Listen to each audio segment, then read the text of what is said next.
હિમાચલ પ્રદેશ અને ઉત્તરાખંડમાં ભારે વરસાદને કારણે અચાનક પૂર અને ભૂસ્ખલન સર્જાયા છે. હિમાચલમાં 3 લોકોના મોત થયા છે અને 650મી વધુ રસ્તાઓ બંધ થઈ ગયા છે. ઉત્તરાખંડમાં વાદળ ફાટ્યાના કારણે આઈટી પાર્ક પાણીમાં ગરકાવ થઈ ગયું છે અને એક મહત્વપૂર્ણ પુલ તૂટી પડ્યો છે.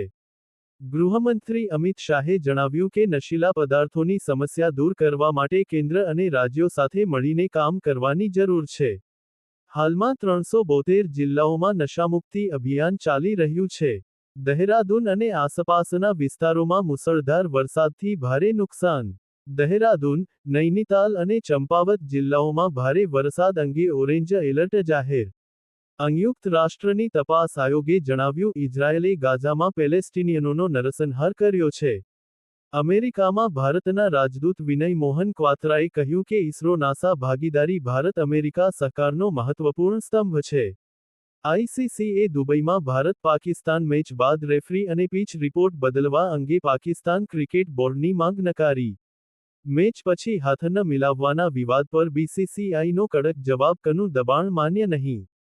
અભ્યાસમાં ખુલાસો દિલ્હીની ઝેરી હવાના કારણે લાલ કિલ્લાની દિવાલો કાળી પડતી જાય છે. Reporter Dineshbhai Sagathiya, Ahmedabad Dastak news 24.